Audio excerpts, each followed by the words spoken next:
My sister Megan cried crocodile tears at my father's funeral, and a week later she was in his study telling me how the only fair thing was to sell his comic book collection to finance her destination wedding. When I refused, she had an accident involving a knocked-over shelf and a conveniently leaky pipe, turning 60 years of history into a pile of soggy, worthless paper. What she didn't know, as she stood there feigning shock with a smirk she couldn't quite hide, was that my father, a man who cherished history, had taken one very modern precaution to protect his legacy. Dad's funeral was a summer affair, a quiet Tuesday service for a quiet man. I saw people I hadn't seen in years, old friends of his from the VFW hall, patrons from the library where I work who remembered him bringing me in as a kid. And then there was Megan, dressed in a black designer dress that probably cost more than my monthly mortgage payment. She put on a performance worthy of an Oscar. She dabbed at her dry eyes with a silk handkerchief, her voice trembling as she spoke to distant cousins about how devastated she was. I, who had held Dad's hand through his last days, just stood by the oak casket, feeling numb. The grief was a heavy blanket, too thick for tears. I knew my sister. I knew that the gears in her head were already turning, calculating, assessing what this loss meant for her gains. Our father wasn't a wealthy man in the traditional sense. He was a history teacher who poured every spare dollar and every ounce of his passion into one thing: his comic books. To most people, it was just a hobby. To Dad, it was a curated library of 20th century mythology. He had first editions that smelled of old paper and forgotten drugstores, pristine copies of Action Comics from the 40s, a nearly complete run of Journey into Mystery, and his crown jewel, a CGC-graded Amazing Fantasy #15, the first appearance of Spider-Man. He'd taught me to read using the speech bubbles from those pages. We'd spent countless rainy Saturdays cataloging them, him explaining the cultural significance of Captain America punching Hitler, me carefully placing the Myla-wrapped treasures back into their climate-controlled boxes. The collection wasn't just paper and ink, it was my entire childhood. It was his legacy. A week after we buried him, Megan came over to the house, Dad's house, now mine according to the will, with a bottle of cheap wine and a predatory gleam in her eye. She found me in his study, surrounded by the towering shelves of long boxes that housed the collection. I was just sitting there, trying to feel his presence in the room. "It's so sad, isn't it?" she began, running a perfectly manicured finger along the spine of a box labeled EC Horror 1950-54. She didn't wait for an answer. "Artie, we need to talk about this. About my wedding."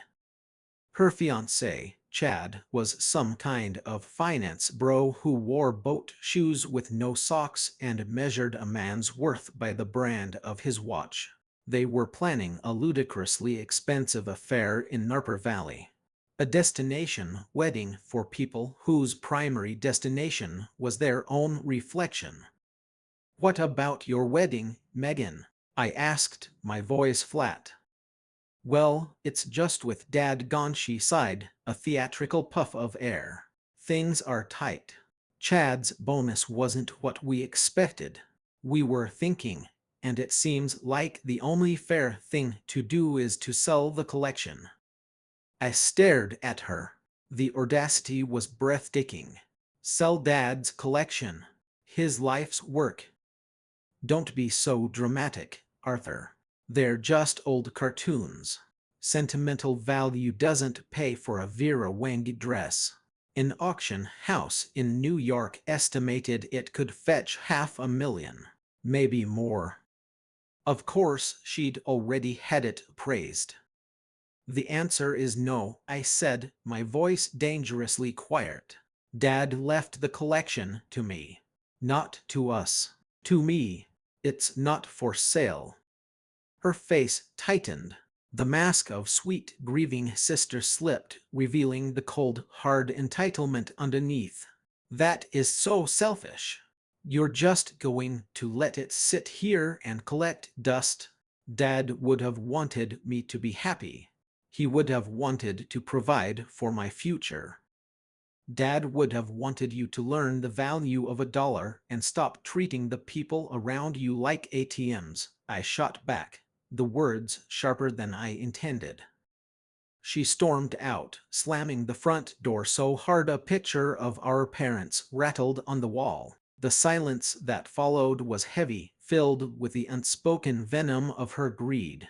I spent the rest of the night in the study, pulling out an old issue of The Flash, the one Dad bought the day I was born. I held it in my hands, a tangible piece of my history, and felt a profound sense of peace. I had protected his legacy. 2 days later, my world turned to pulp. I got a frantic call from Megan while I was at the library. "Arthur, you have to come home. There's been an accident."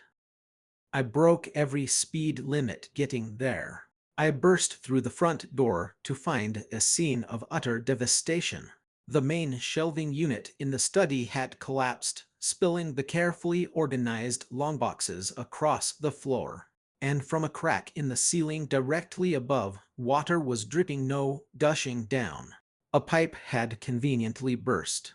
Water was everywhere, soaking into the cardboard boxes, turning 60 years of history into a pile of soggy, worthless paper. Megan was standing in the doorway, hand over her mouth in a pantomime of horror. "I just stopped by to pick up that old vase Mom wanted," she wailed. "I heard a crash and then the water just started pouring. I turned off the main. But oh, Arthur, I'm so sorry." I walked past her, my feet squelching on the saturated carpet.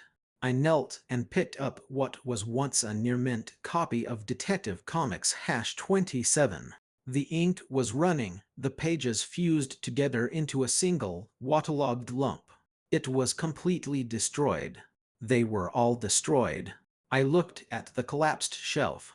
The metal brackets had been sheared from the wall, but the screws looked loose. Almost deliberately so.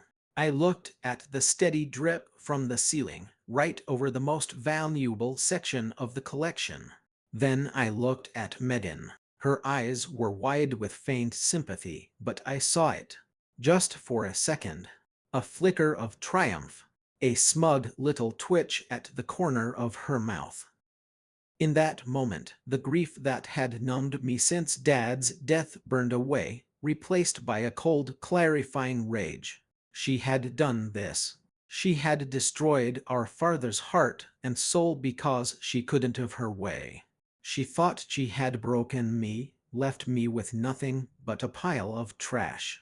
But Dad was a historian, a man who believed in preserving the past. And he was also a meticulous planner who never trusted my sister's chaotic brand of selfishness.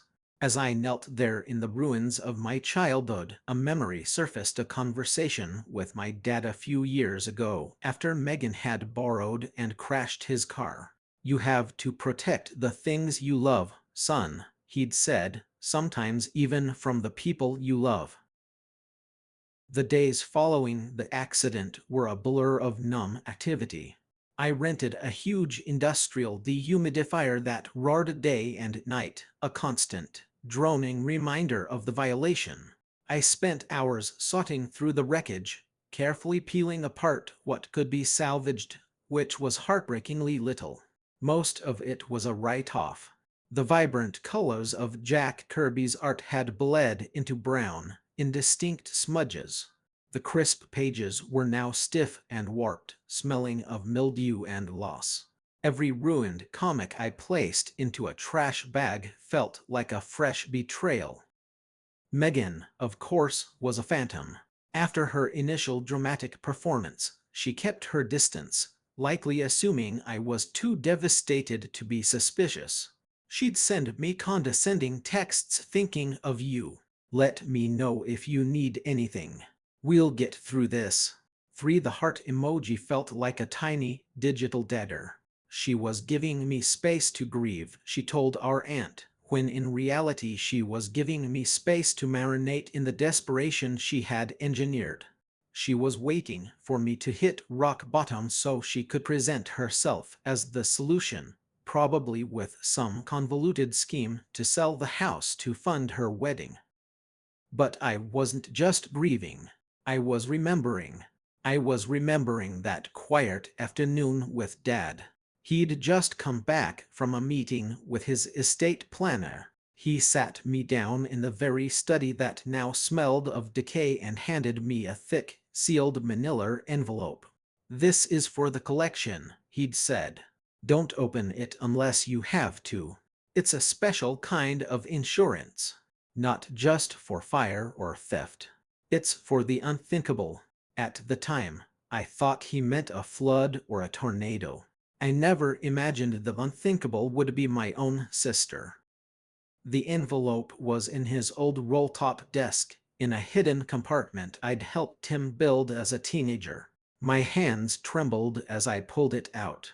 Inside was a detailed policy from a specialty insurer that dealt with fine art and collectibles. I scanned the pages, my heart pounding in my chest.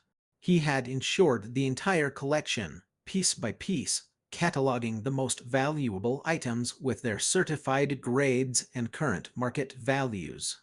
And then I saw the number. The total coverage amount was for $750,000. I had to read it 3 times to believe it.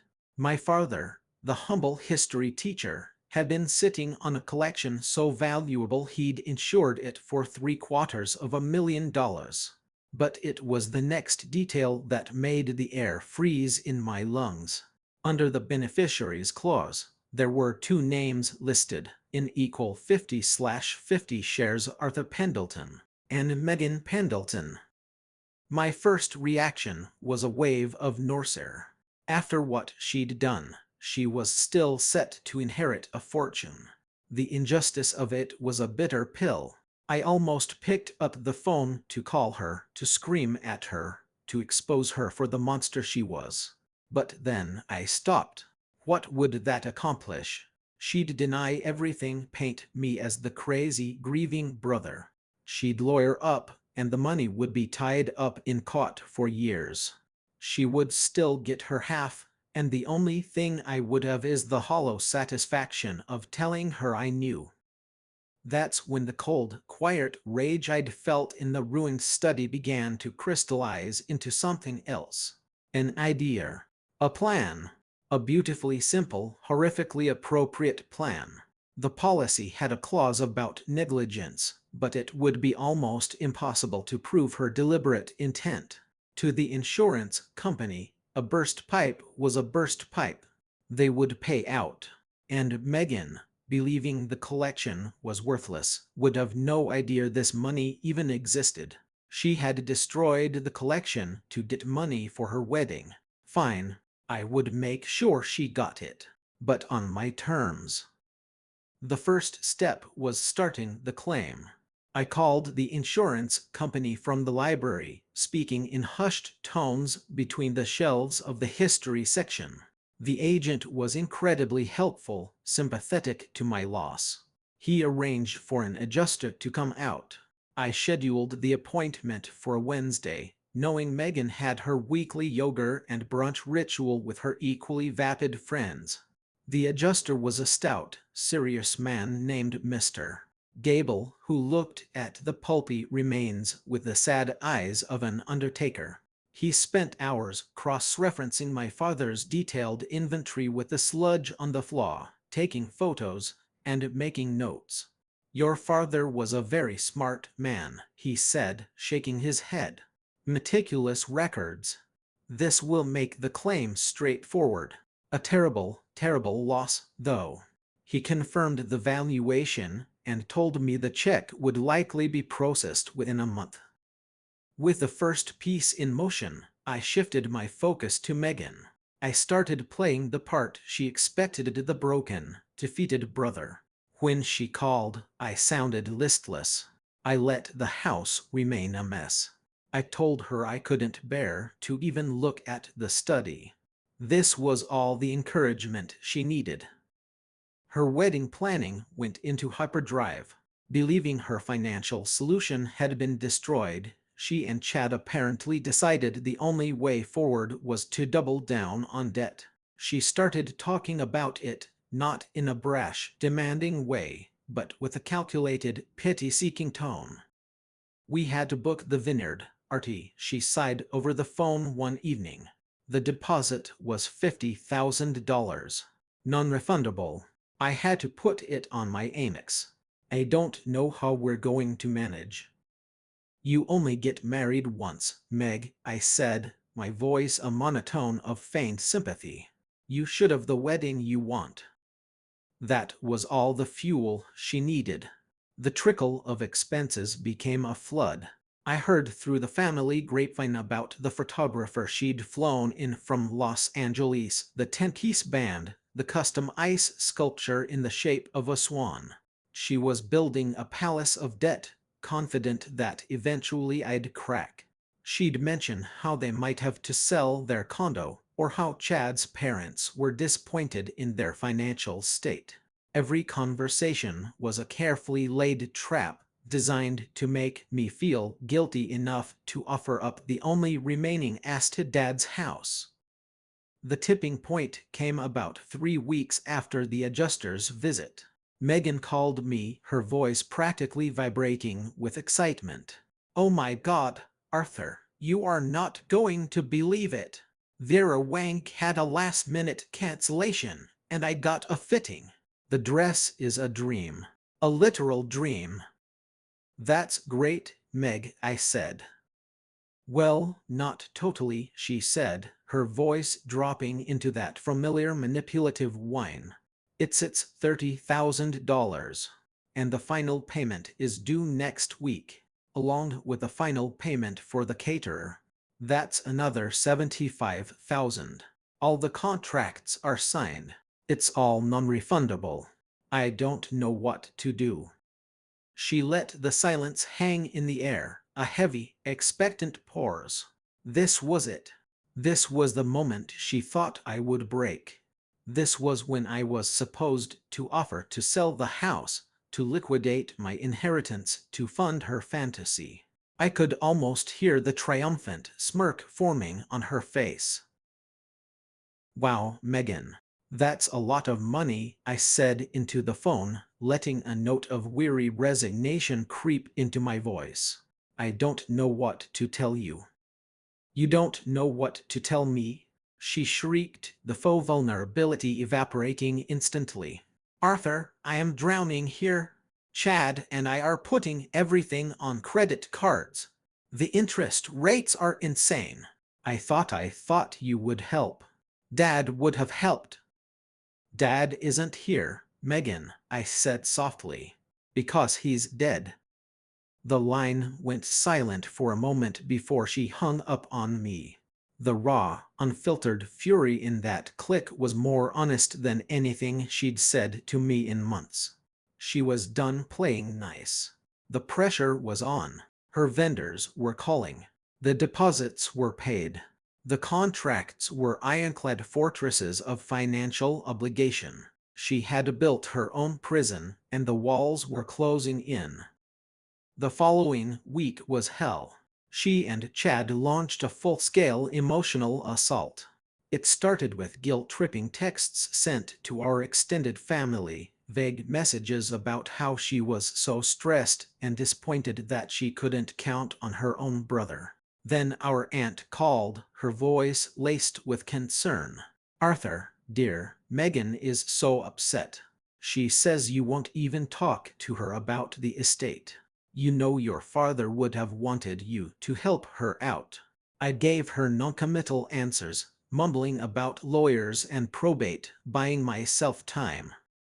Then Chad tried his hand. He left me a voicemail, his voice a smarmy blend of fake bonhomie and condescension. "Hey Art, buddy. Chad here. Listen, Meg is really falling apart over this wedding stuff. We're in a real bind, man. I know you're sitting on that big house, and, well, we could really use a little liquidity right now. Let's be team players, huh?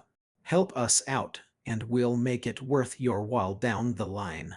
The unspoken threat hung in the air: get on board or become the family pariah. Through it all, I kept my head down. I went to work at the library, the quiet, ordered stacks a sanctuary from the chaos of my life.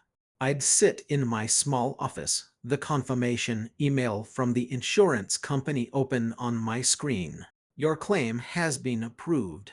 A check will be mailed to the address on file. It felt like a ticking bomb. There were moments of doubt. Late at night, sitting alone in Dad's armchair, I'd stare at a framed photo on the mantelpiece. It was of me and Megan as kids, maybe 7 and 4, grinning gap-toothed smiles on a family trip to the Grand Canyon. There was a time when she wasn't like this, a time before the entitlement had calcified her heart. Was I doing the right thing? Was this justice? Or was it just a cold, cruel revenge that my father would have been ashamed of? Then I would walk into the study. The dehumidifier was gone, but the phantom smell of mildew lingered. The empty space where the shelves had stood was a gaping wound in the room. I'd remember the pulpy, unrecognizable mass that used to be Amazing Fantasy #15. I'd remember the smirk she couldn't hide, and my resolve would harden like steel. This wasn't just for me. This was for Dad. He had trusted me to protect his legacy, and this was the only way I knew how. The check arrived on a Thursday. It was a plain, unassuming business envelope. I sat in my car in the post office parking lot and tore it open. The number on the check made my hands shaky. $750,000. It didn't feel real. It was a phantom, a ghost of what had been lost. I drove to the bank and deposited it, the teller's eyes widening slightly when she saw the amount. The funds would be available in 2 business days. The final piece was in place. It was time. I sent Megan a simple text message: we need to talk about Dad's estate and the house. Come over Saturday at noon. Alone. Her reply came back almost instantly. Finally. See you then. The smug relief was palpable even through the screen. She thought she had won. She thought I had finally caved to the pressure. She was walking into the lion's den, assuming it was a victory parade. The next day and a half were the longest of my life. I cleaned the house, not obsessively, but enough to make it look like I was preparing to show it to a realtor. I set up a file folder on the coffee table with some of Dad's old financial statements, nothing important, just props for the stage. I even bought a bottle of the expensive Chardonnay that she liked. I wanted her to be comfortable. I wanted her to be completely disarmed before I lowered the boom. Saturday morning, I went to the bank and got a cashier's check made out to Megan Pendleton for the sum of $375,000. Her exact 50% share. Holding it in my hand felt like holding a weapon. At 5 minutes to noon, I was sitting in the living room, the quiet house buzzing with anticipation. I had rehearsed this moment in my head 100 times, but my heart was still hammering against my ribs. This would change everything. It would be the final, definitive end of my relationship with my sister. The doorbell rang precisely at noon. I took a deep, steadying breath, walked to the door, and opened it. She breezed in, smelling of expensive perfume and entitlement, holding a binder thick with contracts and invoices. Ready to torque numbers, big brother? She asked, her smile as wide and predatory as ever. She glanced at the tidy living room, the folder on the table, the bottle of wine. I'm so glad you're finally seeing reason. I just nodded and closed the door behind her, the soft click of the latch echoing like a gunshot in the silent house. "Have a seat," I said, gesturing to the armchair opposite the sofa. My voice was calmer than I felt. She sat down, placing her thick wedding binder on the coffee table with a proprietary thud. It was her book of demands. She opened it to a page with a spreadsheet, a dizzying list of vendors and outstanding balances. "So," she began, "all business. As you know, things have gotten a little out of hand. But the good news is I've spoken to a real estate agent, a friend of Chad's. She said we can get this place on the market by next week, and given the neighborhood, it should sell fast. If we price it aggressively, we can have cash in hand in less than 60 days." I let her talk. It was important that she lay it all out, that she hang herself with her own words. "The total outstanding for the wedding is about 200,000, she continued, tapping a perfectly manicured nail on the spreadsheet. "I figure half the house sale should more than cover that. Plus, it'll give me and Chad a little cushion to pay off the credit cards we used for the deposits. It's the perfect solution. Dad's house helps pay for my future. It's what he would have wanted." She looked at me, a brilliant, expectant smile on her face, waiting for me to agree, to praise her financial acumen, to thank her for graciously allowing me to solve the problem she created. I leaned forward, my hands clasped on my knees. "I'm not selling the house, Megan." Her smile faltered. "What? Don't be ridiculous, Arthur. This is the only way." "No, it's not," I said. "Before we talk about money, we need to talk about the study. We need to talk about the accident." A flash of panic, quickly masked by indignation, crossed her face. "What are you talking about? It was a terrible accident. It's cruel of you to bring it up." "Was it an accident, Megan?" I asked, my voice level. "Because I had a plumber come and look at that pipe. He said it looked like the joint had been deliberately weakened, hit with a wrench a few times. And the brackets on the shelves, the screws were loose. They'd been backed out. It would only take a small push to send the whole thing crashing down." "This is insane," she sputtered, her cheeks flushing red. "You're grieving. You're not thinking clearly. How dare you accuse me of something so horrible?" I didn't argue. I just held her gaze. We both knew the truth.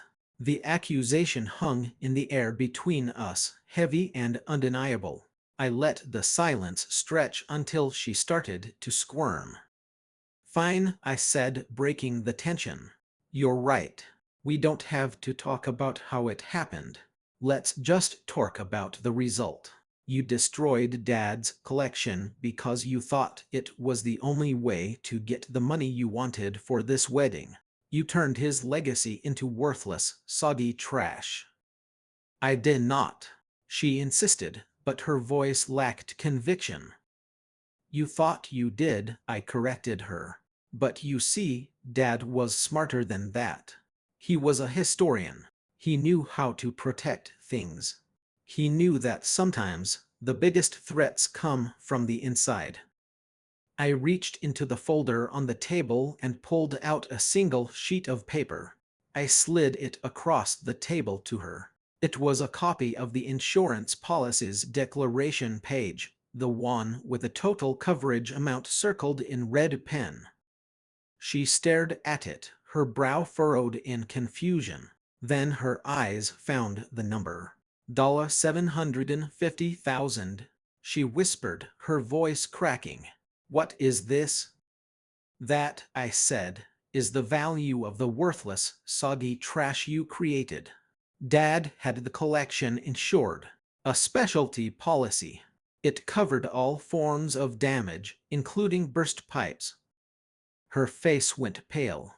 Her eyes darted from the paper to my face and back again. the gears in her mind spinning furiously as the implications began to dawn on her. The shock, the horror, the dawning, sickening realization of what she had thrown away. If she had just waited, if she had just not been so greedy, a fortune would have landed in her lap. The beneficiaries, she croaked, her voice barely audible. 50-50, I confirmed, my voice devoid of emotion. You and me. Equal shares. She looked like she was going to be sick. The color drained from her face, leaving her with a pasty, gray complexion. The sheer scale of her miscalculation was crashing down on her. She had orchestrated the destruction of an asset, believing it would force my hand, only to discover she had simply destroyed her own inheritance. Then, the final move. I pulled the cashier's check from my pocket and placed it on the table on top of the policy document. This is yours, I said. $375,000. Your half of the inheritance. She stared at the check as if it were a snake. Her eyes flickered between the number on the check and the spreadsheet in her binder. I could see her doing the math. Her wedding debts, the non-refundable deposits, the cancellation fees. It would all be covered. Just about. There would be nothing left over. No cushion. No shopping sprees. No down payment for a new condo. Just enough to clean up the mess she had made. The silence broke as a strangled sob escaped her lips. This time, the tears were real. They streamed down her face, ruining her expensive makeup. You knew, she wept. You knew all this time. You let me do this. You let me rack up all this debt. I didn't let you do anything, Megan, I said, standing up. You made your own choices. You signed the contracts. You wanted the dream wedding. Now you can pay for it. Her tears turned to rage. I hate you, she screamed, lunging to her feet. You set me up. You ruined my life. No, Megan, I said, walking to the front door and opening it. You ruined your own life. You were so blinded by greed you couldn't see what was right in front of you. You had a choice between a brother and a pile of money, and you chose the money. The irony is, you would have gotten both if you had just been a decent human being. She stood there, trembling with a mixture of rage and despair, her face a mess of ruined makeup and shattered entitlement. She snatched the check off the table and stormed out, slamming the door behind her. I stood in the silence of the house, the faint scent of her perfume still hanging in the air. I didn't feel triumph, not really. I just felt quiet. The roaring fire of my anger had burned down to embers. I picked up her wedding binder from the coffee table. She had left it behind. I flipped through the pages of absurdly expensive flowers, menus, and timelines. Then I walked over to the fireplace, tossed it inside, and watched the paper evidence of her greed curl and blacken into ash. My half of the money is sitting in a savings account. I'm going to use some of it to create a grant at my library, a fund to help preserve local historical documents. The Pendleton Collection, I'll call it. A real legacy. As for Megan, I hear she went through with a wedding. A much smaller, less extravagant affair, paid for in full, but enjoyed by no one, least of all the bride. We haven't spoken since that day. I've lost my sister, but I've come to realize she was lost to me a long time ago. Sometimes, the only way to win a war is to let your enemy destroy themselves. And sometimes, justice isn't about a loud, fiery explosion, but the cold, quiet satisfaction of watching someone drown in the consequences they created. Thanks for tuning in. If you enjoyed this story, make sure to subscribe and give this video a like. We appreciate everyone and can't wait to bring more stories your way.